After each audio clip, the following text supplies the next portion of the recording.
MLA Rahul മാങ്കൂട്ടത്തിന് കൂടുതൽ കുരുക്കായി മാറുകയാണ്. മറ്റൊരു പരാതി കൂടി, വീണ്ടും ബലാത്സംഗ പരാതി ഉയർന്നിരിക്കുന്നു. MLAക്കെതിരെ പരാതിയുമായി മറ്റൊരു പെൺകുട്ടി 23-കാരിയാണ് രംഗത്തെത്തിയിരിക്കുന്നത്. കോൺഗ്രസ് നേതൃത്വത്തിന് ഇന്ന് ഉച്ചയോടുകൂടിയാണ് ഈ പരാതി അവർ നൽകിയത്. ഈ പരാതി DGPക്ക് കൈമാറിയിട്ടുണ്ട് KPCC എന്നുള്ളതാണ് വളരെ നിർണായകമായ അപ്ഡേറ്റായി ഈ മണിക്കൂറിൽ നമുക്ക് ലഭിക്കുന്നത്. ഇന്ന് ഉച്ചയ്ക്ക് 12:41 ഇവർ KPCCക്ക് പരാതി നൽകിയത്. കേരളത്തിന് പുറത്ത് താമസിക്കുന്ന 23-കാരിയായ ഒരു യുവതിയാണ് പരാതിക്കാരി. ഗർഭിണിയാകണമെന്ന് ഇയാൾ നിരന്തരം ആവശ്യപ്പെട്ടു എന്നാണ് ഈ യുവതി പരാതിയിൽ ചൂണ്ടിക്കാട്ടുന്നത്. ഒപ്പം തന്നെ ശരീരമാകെ ഇയാൾ മുറിവേൽപ്പിച്ചു എന്നുള്ള കാര്യം കൂടി ഉണ്ട്. എന്തായാലും നമുക്ക് ഈ വാർത്തയാണ് നമ്മൾ പരിശോധിച്ചു കൊണ്ടിരിക്കുന്നത്. ഐസൺ ജോസിലേക്ക് പോവുകയാണ്. ഐസൺ, വളരെ ഗുരുതരമായ പരാതി, സമാനമായ പരാതി അങ്ങനെ തന്നെ പറയണം. കാരണം ആദ്യം ഒരു യുവതി ഇയാൾക്കെതിരെ ഗുരുതര പരാതിയുമായി രംഗത്ത് എത്തുന്നു. അപ്പോൾ എല്ലാവരും കൂടി ആ പെൺകുട്ടിയെ ഒറ്റപ്പെടുത്തി അവളെ തകർക്കുന്ന രീതിയിലുള്ള കാര്യങ്ങൾ ചെയ്തു. അവളെ അതിക്രൂരമായ സൈബർ ആക്രമണത്തിന് വിധിയാക്കി. ഒടുവിൽ ആ പെൺകുട്ടി നിൽക്കക്കള്ളിയില്ലാതായപ്പോൾ അന്വേഷണ സംഘത്തിന് മുൻപാകെ പരാതിയുമായി എത്തുന്നു, മുഖ്യമന്ത്രിക്ക് മുൻപാകെ പരാതിയുമായി എത്തുന്നു. എന്നിട്ട് 6 ദിവസം കഴിഞ്ഞിരിക്കുന്നു. രാഹുൽ മാങ്കൂട്ടത്തിൽ വളരെ സുരക്ഷിതമായി എവിടെയോ ഇരിക്കുന്നു. എന്തായാലും നാളെ മുൻകൂർ ജാമ്യാപേക്ഷ വരികയാണ്. അതിന് തൊട്ട് തലേന്ന് മണിക്കൂറുകൾക്ക് മുൻപ് മറ്റൊരു ബലാത്സംഗ പരാതി കൂടി എത്തിയിരിക്കുന്നു. എങ്ങനെയാണ് ഐസൺ ഇതിന്റെ ഒരു നിയമവശം? വീണ്ടും ഒരു പരാതി എത്തുന്നു. ഇനിയിപ്പോൾ എങ്ങനെയായിരിക്കും നീക്കങ്ങൾ? തീർച്ചയായും രാഖി, ഇപ്പോൾ നമുക്ക് ആ പരാതിയുടെ വിശദാംശങ്ങൾ ലഭിക്കുന്നതിൽ നിന്ന് മനസ്സിലാക്കാനാകുന്നത് ഇന്ന് നേരത്തെ രാഖി സൂചിപ്പിച്ച സമയത്തിൽ തന്നെയാണ് സണ്ണി ജോസഫിന് ഈ പരാതി, ഈ മെയിൽ ലഭിച്ചിരിക്കുന്നത്. ആ മെയിലിൻ്റെ സബ്ജക്റ്റ്, അതായത് പരാതിയുടെ ഉള്ളടക്കം വളരെ ചെറുതായി എഴുതിയിരിക്കുന്ന മെയിലിൻ്റെ ഒരു റഫറൻസ് സബ്ജക്റ്റ് എന്ന് പറയുന്നത് രാഹുൽ മാങ്കൂട്ടത്തിനെതിരെ ലൈംഗിക ചൂഷണത്തിനും ആക്രമണത്തിനും, ശാരീരിക ആക്രമണത്തിനും, ചതിക്കും അതുപോലെ തന്നെ വിശ്വാസവഞ്ചനയ്ക്കുമെതിരായ പരാതി, വിശ്വാസവഞ്ചന നടത്തിയതുമായുള്ള പരാതി എന്ന് ഒറ്റവാക്കിൽ ഈ പരാതിക്കാരി തന്നെ എഴുതി വച്ചിരിക്കുന്നു എന്നതാണ്. അതിൽ നിന്ന് തന്നെ മനസ്സിലാക്കാം എത്ര കണ്ട് ക്രൂരമാണ് ഈ മനുഷ്യൻ്റെ ഇടപെടലുകൾ എന്നതെല്ലാം തന്നെ നമുക്കറിയാവുന്നതാണ്. ഇതുപോലെ, അതായത് നേരത്തെയുള്ള പരാതി, ഈ പരാതി വായിച്ച് നോക്കുമ്പോഴും നേരത്തെയുള്ള പരാതിയുടെ വിശദാംശങ്ങൾ പരിശോധിക്കുമ്പോഴും നമുക്ക് മനസ്സിലാക്കാൻ സാധിക്കുന്നത് ഒരേ തരത്തിലുള്ള കുറ്റകൃത്യം ചെയ്യുന്ന, ഒരേ രീതിയിലുള്ള ഒരു സൈക്കോപാത്തിൻ്റെ സ്വഭാവമാണ് ഇയാൾ കാണിക്കുന്നത്. ഒരു അക്രമ സ്വഭാവം തന്നെ കാണിക്കുന്നുവെന്ന് കൃത്യമായി നമുക്ക് മനസ്സിലാക്കാൻ സാധിക്കുന്നുണ്ട്. ഇതുപോലെ നേരത്തെ ഈ 2 പെൺകുട്ടികളെയും, അതായത് ഇപ്പോൾ ഈ പുറത്തു വന്ന വിവരങ്ങൾക്കനുസരിച്ച് പുറത്തു വന്ന പരാതികൾ വന്ന 2 പെൺകുട്ടികളെയും സംബന്ധിച്ചുള്ള അവരുടെ മറുപടികളിൽ നിന്നും അല്ലെങ്കിൽ അവരുടെ പരാതിയിലെ വിശദാംശങ്ങൾ പരിശോധിക്കുമ്പോൾ നമുക്ക് മനസ്സിലാക്കാൻ സാധിക്കുന്നത് ഇത്തരത്തിൽ ഗർഭിണിയാകണം എന്നാവശ്യപ്പെട്ടുകൊണ്ട് ഇത്തരത്തിലുള്ള ലൈംഗിക ഇടപെടലിനെ നിർബന്ധിക്കുമ്പോൾ സ്വാഭാവികമായും ആ നിർബന്ധത്തിന് വഴങ്ങാനുള്ള ഒരു നീക്കം നടത്തുക, അത്തരത്തിലുള്ളൊരു സാഹചര്യം, അതിൽ സമ്മർദ്ദം ചെലുത്തുക, തുടർച്ചയായി സമ്മർദ്ദം ചെലുത്തുക, ഇത്തരം ഇടപെടലുകളൊന്നും തന്നെ, അതായത് ഒരു സ്ത്രീകളുമായോ അല്ലെങ്കിൽ മറ്റാരെങ്കിലുമായോ ഇത്തരത്തിലുള്ള സമൂഹ മാധ്യമ ചാറ്റ് സംവിധാനങ്ങളിലൂടെ സംസാരിക്കുമ്പോൾ ആ വിവരങ്ങൾ പുറത്തു പോകാതിരിക്കാനും അത് റെക്കോർഡ് ചെയ്യപ്പെടാതിരിക്കാനും വേണ്ടി ഏറ്റവും വിവാദമായ അത്തരത്തിലുള്ള പ്രശ്നങ്ങളുണ്ട് എന്ന് കേന്ദ്ര സർക്കാർ തന്നെ ചൂണ്ടിക്കാട്ടിയ ടെലഗ്രാം ആപ്പ് ഉപയോഗിച്ച് അതിൽ 20 സെക്കൻഡ് വാനിഷിംഗ് സംവിധാനം ഉപയോഗിച്ചുള്ള ആ ഒരു ഓപ്ഷൻ തുറന്നു വയ്ക്കുകയും അതിനനുസരിച്ച് കാണുന്നതിനനുസരിച്ച് ഈ സന്ദേശങ്ങളെല്ലാം തന്നെ മാഞ്ഞു പോവുകയും ചെയ്യുന്ന ഒരു രീതി വളരെ കൃത്യമായി ഇയാൾ ഫോളോ ചെയ്യുന്നു എന്നാണ് മനസ്സിലാക്കുന്നത്. ഇതെല്ലാം തന്നെ ഇയാൾ ഒരു സ്ഥിരം കുറ്റവാളിയാണ്, അതായത് സ്ഥിരം സ്ത്രീകൾക്കെതിരെ അതിക്രമം നടത്തുന്ന ഒരു സ്ഥിരം കുറ്റവാളി എന്ന് തെളിയിക്കുന്ന, അല്ലെങ്കിൽ കൃത്യമായും ഒറ്റ വാക്കിൽ ബോധ്യപ്പെടുന്ന ചില സാഹചര്യങ്ങളാണ് ഇതിൽ നിന്നും നമുക്ക് കാണാൻ സാധിക്കുന്നത്. ഇതിൽ പല തരത്തിലുള്ള വിശദീകരണങ്ങൾ ആ കുട്ടി നൽകുന്നുണ്ട്. ആ നൽകിയ വിശദീകരണങ്ങൾ നമ്മൾ കേട്ടതാണ്. ഹോം സ്റ്റേയിലേക്ക് വിളിച്ചു കൊണ്ടുപോയതും ഫെനി നൈനാനൊപ്പം രാഹുൽ മാങ്കൂട്ടത്തിലെത്തിയതും അത്തരത്തിലുള്ള വിവിധങ്ങളായ വിഷയങ്ങൾ ആ കുട്ടി വിശദമായി തന്നെ പറയുന്നുണ്ട്. ഈ പരാതി വായിക്കുമ്പോൾ തന്നെ മനസ്സിലാക്കാൻ സാധിക്കുന്നുണ്ട് ഇതൊരു ഫാബ്രിക്കേറ്റഡ് പരാതിയോ അല്ലെങ്കിൽ അത്തരത്തിലുള്ളൊരു വ്യാജ പരാതിയോ അല്ലാന്ന്.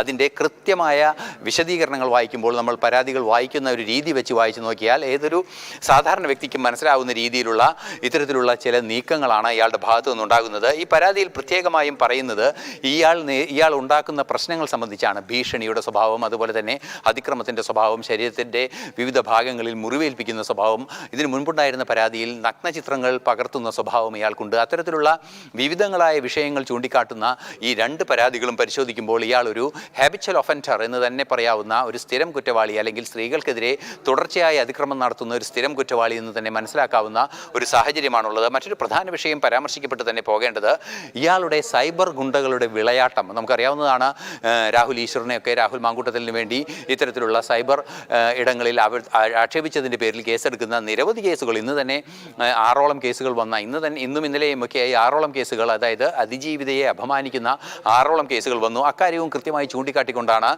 ഇപ്പോൾ സണ്ണി ജോസഫിനെ പരാതി നൽകിയിരിക്കുന്നത്.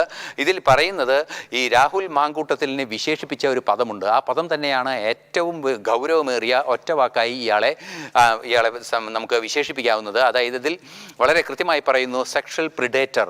പ്രിഡേറ്റർ എന്ന് പറഞ്ഞാൽ ഇരപിടിയൻ എന്നാണ് അർത്ഥം. അതായത് ലൈംഗിക ആവശ്യങ്ങൾക്കായി ഇരകളെ പിടിക്കുന്ന ഒരു ദുഷ്ടനായ വ്യക്തിയെന്ന് കൃത്യമായി തന്നെ മനസ്സിലാക്കുന്ന രീതിയിൽ ആ കുട്ടി പരാതിയിൽ എഴുതി ചേർത്തിരിക്കുന്നു എന്ന് നമുക്ക് മനസ്സിലാക്കാൻ സാധിക്കുന്നുണ്ട്. അതുപോലെ തന്നെ ആ പരാതിയുടെ അന്തിമഘട്ടങ്ങളിലേക്ക്, അല്ലെങ്കിൽ എന്താണ് താൻ പരാതി കൊണ്ട് പ്രതീക്ഷിക്കുന്നത് എന്ന് പറയുമ്പോൾ അതിൽ പറയുന്നത് ഇയാളെ ജനമധ്യത്തിൽ ഇടപെടുന്ന രീതി, അതായത് വാർത്താമാധ്യമങ്ങൾക്ക് മുന്നിലെത്തുക, പൊതുയോഗങ്ങൾക്ക് മുന്നിലെത്തുക, എന്നിട്ട് അത്തരത്തിലുള്ള ഈ സാധാരണ മനുഷ്യരുടെ മുന്നിൽ ഇയാളുടെ വീരവാദങ്ങൾ വിളമ്പുന്ന രീതിയിൽ ഇത്തരം പരാതികളെക്കുറിച്ച് പരാമർശിക്കുക, അങ്ങനെ പരാതി നൽകാനുള്ള ആ ആത്മധൈര്യത്തെ കെടുത്തുന്നതിനുള്ള നീക്കങ്ങൾ നടത്തുക. അത്തരത്തിലൊരു നേരത്തെ ഗർഭഛിദ്രത്തിനുള്ള ഒരു അബറ്റ്മെൻറ്റാണ് നടത്തുന്നതെങ്കിൽ, അല്ലെങ്കിൽ അത്തരത്തിലുള്ള പ്രേരണകളാണ് നടത്തുന്നതെങ്കിൽ ഇത് അതിനേക്കാൾ ക്രൂരമായ ചില പ്രവർത്തനങ്ങൾ, പരാതി കൊടുക്കാതിരിക്കുന്നതിന് വേണ്ടിയുള്ള ഒരു ഭീഷണിയുടെ സ്വഭാവം നിലനിർത്തുന്ന ഒരു സാഹചര്യം ഈ സൈബർ ഗുണ്ടകളുടെ ഇടപെടലിലൂടെ നമുക്കറിയാവുന്നതാണ്. അതിജീവിതയുടെ ചിത്രം പുറത്തുവിട്ട കേസുകളാണ് നേരത്തെ പുറത്തു വന്നത്. അത്തരത്തിലുള്ള കേസുകൾ, അത്തരത്തിലുള്ള നീക്കങ്ങൾ, തീർത്തും ക്രൂരമായ നീക്കങ്ങൾ നടത്തുന്നതിൽ നിന്നും ഇയാളെ പിന്തിരിപ്പിക്കണമെന്നും, അതുപോലെ തന്നെ സ്വാഭാവികമായും ഇയാൾക്കെതിരെയുള്ള പരാതി രാഹുൽ ഗാന്ധിക്കും അതുപോലെ തന്നെ രാഹുൽ ഗാന്ധിക്കും പ്രിയങ്കയ്ക്കും അയക്കുന്നുവെന്നും ഈ പരാതിയിൽ തന്നെ എഴുതുന്നുണ്ട്. ഈ സാഹചര്യത്തിലാണ്, അതായത് നമുക്കറിയാവുന്നതാണ് സണ്ണി ജോസഫ് ഏത് രീതിയിലാണ്, അല്ലെങ്കിൽ KPCC പ്രസിഡന്റ് ഏത് രീതിയിലാണ് രാഹുൽ മാങ്കൂട്ടത്തെ ഈ അടുത്ത ദിവസങ്ങളിലൊക്കെ സംരക്ഷിക്കാനും അല്ലെങ്കിൽ ഒരു പരിധിവരെ പ്രതിരോധിക്കാനും നീങ്ങിയത്. ആ നീങ്ങിയതെല്ലാം തന്നെ തകരുന്നൊരു സാഹചര്യമാണ് ഈ അവസാനത്തെ 2 വരി. അതായത് ഞാൻ ഈ പരാതി രാഹുലിനും അതുപോലെ തന്നെ പ്രിയങ്കയ്ക്കും ഫോർവേഡ് ചെയ്യുന്നു, മാധ്യമ സ്ഥാപനങ്ങൾക്കും നൽകുന്നു എന്ന് കൃത്യമായി എഴുതിയതാണ്. തീർത്തും സണ്ണി ജോസഫിനെ സംബന്ധിച്ചിടത്തോളം അദ്ദേഹം ഒരു അഭിഭാഷകൻ കൂടിയാണ്, മികച്ച അഭിഭാഷകൻ കൂടിയാണ്. അതിൻ്റെ നിയമത്തിൻ്റെ ഗൗരവം അദ്ദേഹത്തിന് മനസ്സിലാവുകയും ഇത് ക്രൈംബ്രാഞ്ചിനെ കൈമാറുകയും ചെയ്തതിൻ്റെ അടിസ്ഥാന കാരണം തന്നെ അതാണ്. 12:41 അദ്ദേഹത്തിന് ലഭിച്ച പരാതി കൃത്യമായി ക്രൈംബ്രാഞ്ചിലേക്ക് എത്തിച്ചു എന്ന് പറയുന്നതിൻ്റെ അടിസ്ഥാന കാരണം തന്നെ ഈ കേന്ദ്ര തലത്തിലേക്ക് ഈ പരാതി പോയാൽ ഏത് രീതിയിലായിരിക്കും പ്രതികരണം ഉണ്ടാവുക എന്നത് സംബന്ധിച്ച ഒരു ആശങ്ക തന്നെ ആയിരിക്കാം ഒരു പരിധിവരെ. അത് അതിൻ്റെ രാഷ്ട്രീയ സ്വഭാവമാണ് എങ്കിൽ കൂടി നിലവിൽ ഒരു ശരിയുടെ ഭാഗത്ത് നിന്ന് ചിന്തിക്കുമ്പോൾ സണ്ണി ജോസഫ് ചെയ്തത് ശരിയായ നടപടിയാണ്. ഇത്തരത്തിലൊരു പരാതി അതീവ ഗുരുതര സ്വഭാവമുള്ള പരാതി, അതായത് ഇത്തരത്തിലുള്ള നിരവധിയായ അതിക്രമങ്ങൾ, നേരത്തെ നമ്മൾ സൂചിപ്പിച്ചതുപോലെ ഈ കുട്ടി പരാതി നൽകുന്ന ആ പരാതിയുടെ സബ്ജക്റ്റിൽ എഴുതിയിരിക്കുന്നത് complaint against Rahul Mamkootathil for sexual exploitation, physical assault, cheating and abuse of trust.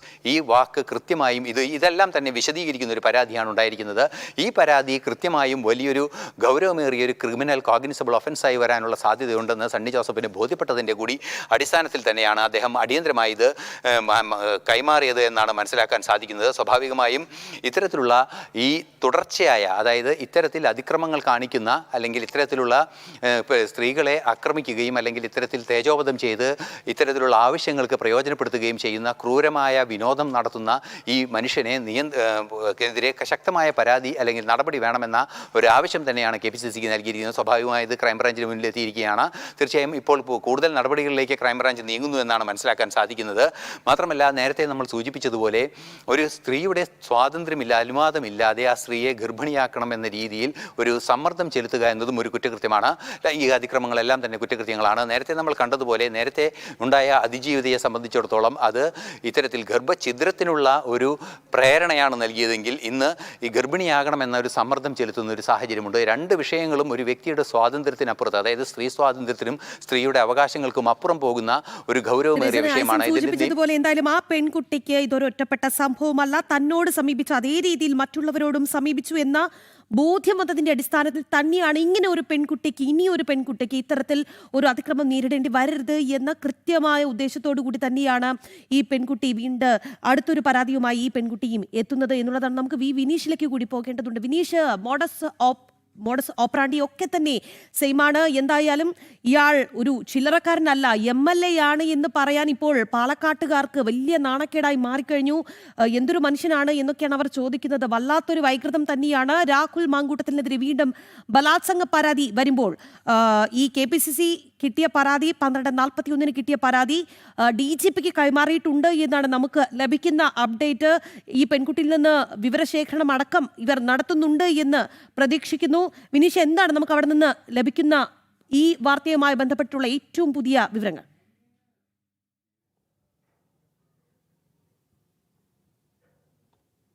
തീർച്ചയായിട്ടും DGPക്ക് KPCC നേതൃത്വം ഈ പരാതി കൈമാറിയിരിക്കുന്നു എന്ന് സംബന്ധിച്ചുള്ള വിവരങ്ങൾ തന്നെയാണ് ഇപ്പോൾ ലഭിച്ചിട്ടുള്ളത്. അതുമായി ബന്ധപ്പെട്ട് പോലീസിൻ്റെ അന്വേഷണം, ഉന്നതതല അന്വേഷണം തന്നെ നടക്കും എന്നതാണ് ഇപ്പോൾ മനസ്സിലാക്കാൻ സാധിക്കുന്നത്.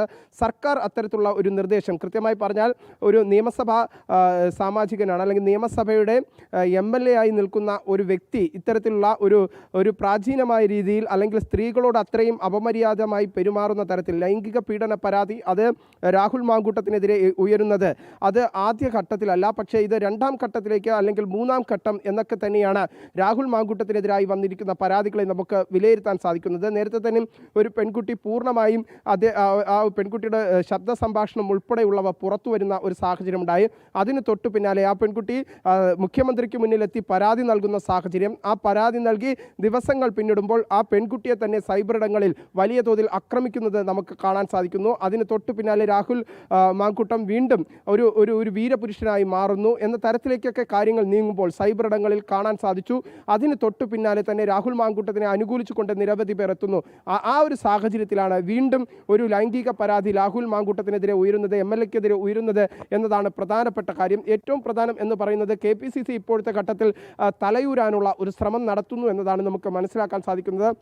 കഴിഞ്ഞ തവണ രാഹുൽ മാങ്കൂട്ടത്തിന് എതിരെ ഇത്തരത്തിലുള്ള ഒരു പരാതി ഉയർന്ന സാഹചര്യത്തിലൊക്കെ തന്നെ കോൺഗ്രസിൻ്റെ ഉന്നത നേതാക്കൾ രാഹുൽ മാങ്കൂട്ടത്തിന് അനുകൂലമായ നിലപാടുകൾ സ്വീകരിക്കുന്ന സാഹചര്യം നമുക്ക് പല ഘട്ടങ്ങളിലായി കാണാൻ സാധിച്ചു. പക്ഷേ ഇത്തവണ രാഹുൽ മാങ്കൂട്ടത്തിനെ കൈയൊഴിഞ്ഞേ മതിയാകൂ എന്ന തരത്തിൽ തന്നെയാണ് കോൺഗ്രസ് നേതൃത്വം ഇപ്പോൾ നിലപാട് സ്വീകരിച്ചിരിക്കുന്നത് എന്ന കാര്യത്തിൽ സംശയമില്ല. എന്തായിരുന്നാലും വലിയ രാഷ്ട്രീയ ചർച്ചകളിലേക്കും വലിയ വിവാദങ്ങളിലേക്കും രാഹുൽ മാങ്കൂട്ടം എന്ന വ്യക്തി കടക്കുന്നു എന്നതാണ് ഏറ്റവും പ്രധാനപ്പെട്ട കാര്യം. ആദ്യഘട്ടത്തിലൊക്കെ തന്നെ ഒരു പെൺകുട്ടി പരാതിയുമായി നൽകിയ സാഹചര്യത്തിൽ ആ പെൺകുട്ടിയെ പോലും സൈബറിടങ്ങളിൽ രാഹുൽ മാങ്കൂട്ടത്തിൻ്റെ സൈബർ പോരാളികൾ ആക്രമിക്കുന്നത് നമുക്ക് പരസ്യമായി തന്നെ സൈബറിടങ്ങളിൽ കാണാൻ സാധിച്ചു. അതിന് തൊട്ടു പിന്നാലെ തന്നെയാണ് മറ്റൊരു പരാതി ഇപ്പോൾ വരുന്നത് എന്നതാണ് പ്രധാനപ്പെട്ട കാര്യം. അത് തന്നെയാണ് നമുക്കിപ്പോൾ കാണാൻ സാധിക്കുന്നത്.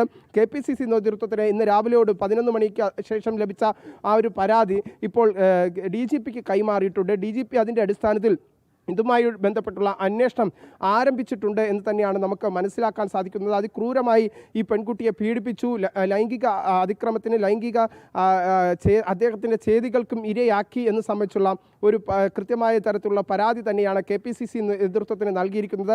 ആ പരാതിയുടെ അടിസ്ഥാനത്തിൽ തന്നെയാണ് നിലവിലെ സാഹചര്യത്തിൽ ഇപ്പോഴുള്ള അന്വേഷണം തുടരാൻ ഇപ്പോൾ സംസ്ഥാന പോലീസ് നീക്കം നടത്തുന്നത്. എന്തായിരുന്നാലും യുവതിയെ സംബന്ധിച്ചുള്ള കൂടുതൽ വിവരങ്ങൾ പോലീസ് ശേഖരിച്ചു വരുന്നു എന്ന് സംബന്ധിച്ചുള്ള കൃത്യമായ അത്തരത്തിലുള്ള വിവരങ്ങളാണ് ഇപ്പോൾ പോലീസ് സേനയിൽ നിന്ന് നമുക്ക് ലഭിക്കുന്നത്. പക്ഷേ സർക്കാരും ഈ വിഷയത്തിൽ ഒരു സർക്കാരിനെ സംബന്ധിച്ചിടത്തോളം പ്രതിപക്ഷത്തിനെതിരെ കിട്ടിയ ഒരു ആയുധം അത് പൂർണ്ണമായി ഉപയോഗിക്കുക എന്ന ലക്ഷ്യത്തോടു കൂടി ഉള്ള ശ്രമം സർക്കാരിൻ്റെ ഭാഗത്തു നിന്നും നടക്കുന്നു എന്ന് തന്നെയാണ് നമുക്ക് മനസ്സിലാക്കാൻ സാധിക്കുന്നത്. എന്തായിരുന്നാലും രാഹുൽ മാങ്കൂട്ടത്തിനെതിരെ ഇത്തരത്തിലുള്ള ലൈംഗിക അതിക്രമ ആരോപണങ്ങൾ ഉയരുന്നത് ഇത് ആദ്യഘട്ടമല്ല. ഇത് നിരവധി തവണയായി ഇത്തരത്തിലുള്ള അതിക്രമങ്ങൾ ഉണ്ടായിരുന്നു. നേരത്തെ തന്നെ ട്രാൻസ്ജെൻഡറായ ഒരു യുവതി നേരത്തെ ഇത്തരത്തിലുള്ള ഒരു പരാതിയുമായി ആദ്യഘട്ടത്തിൽ രംഗത്തെത്തുന്ന സാഹചര്യമുണ്ടായി. അതിനുശേഷം മറ്റൊരു യുവതിയും ഇത്തരത്തിൽ പരാതിയുമായി എത്തുന്നു. അതിനുശേഷം തൊട്ടു പിന്നാലെ ഇപ്പോൾ നിലവിലെ സാഹചര്യത്തിൽ ഏറ്റവും അവസാനം അത്തരത്തിൽ അതിക്രൂരമായി ലൈംഗിക പീഡനത്തിന് തന്നെ ഇരയാക്കി എന്ന സംബന്ധിച്ചുള്ള ഒരു പരാതി KPCC നേതൃത്വത്തിന് നൽകുന്നു. KPCC നേതൃത്വം അത് DGPക്ക് കൈമാറുന്ന സാഹചര്യത്തിലേക്കൊക്കെ കാര്യങ്ങൾ എത്തി നിൽക്കുമ്പോൾ കോൺഗ്രസിനുള്ളിൽ വലിയ രാഷ്ട്രീയ പോരുകൾ തന്നെയാണ് നടക്കുന്നത് എന്ന കാര്യത്തിൽ സംശയമില്ല. ഒപ്പം എടുത്തു പറയേണ്ട മറ്റൊരു കാര്യം, കേരള രാഷ്ട്രീയമാകെ ഇന്ന് ചർച്ച ചെയ്യുന്ന ഒരു പ്രധാന പ്രശ്നം തന്നെയാണ് ഇത് എന്ന കാര്യത്തിലും സംശയമില്ല. എന്തായിരുന്നാലും വരും മണിക്കൂറുകളിൽ ഇത് സംബന്ധിച്ചുള്ള കൂടുതൽ തെളിവുകൾ രാഹുൽ മാങ്കൂട്ടത്തെ ഇതുവരെയും പോലീസിന് പിടികൂടാൻ സാധിച്ചിട്ടില്ല. നേരത്തെ ഒരു സൂചനകൾ ലഭിച്ചിരുന്നത് ഇത്തരത്തിലായിരുന്നു. വലിയ തരത്തിൽ രാഹുൽ മാങ്കൂട്ടത്തിന് അല്പസമയത്തിനകം പിടികൂടും, അല്ലെങ്കിൽ രാഹുൽ മാങ്കൂട്ടം ഒളിവിൽ കഴിയുന്ന സ്ഥലങ്ങൾ സംബന്ധിച്ചുള്ള വിവരങ്ങൾ ലഭിച്ചു എന്ന് സംബന്ധിച്ചുള്ള ഒരു സൂചനകൾ പോലീസ് നൽകിയിരുന്നെങ്കിലും ഇപ്പോഴും പിടികൂടാൻ സാധിക്കാത്ത സാഹചര്യമാണ് ഉള്ളത് എന്നതാണ് നമുക്ക് മനസ്സിലാക്കാൻ സാധിക്കുന്നത്. വിനീഷ്, എന്തായാലും നമുക്ക് ഈ വാർത്തയിലേക്ക് തന്നെ മടങ്ങി എത്തേണ്ടതുണ്ട്. രാഹുൽ മാങ്കൂട്ടത്തിൽ MLAക്ക് രക്ഷയില്ല എന്നുള്ളത് തന്നെയാണ്. വീണ്ടും ഒരു ബലാത്സംഗ പരാതി കൂടി എത്തിയിരിക്കുകയാണ്. ഇതൊരു തുടക്കം മാത്രമേ ആയിട്ടുള്ളൂ എന്നുള്ളതാണ് ഇതുവരെ പുറത്തുവരുന്ന വിവരങ്ങളിൽ നിന്ന് ബോധ്യപ്പെടുന്നത്. എന്തായാലും കൂടുതൽ യുവതികൾ ഈ MLAക്കെതിരെ വീണ്ടും രംഗത്തെത്താനുള്ള സാധ്യത തന്നെയാണ്. നമുക്ക് ഈ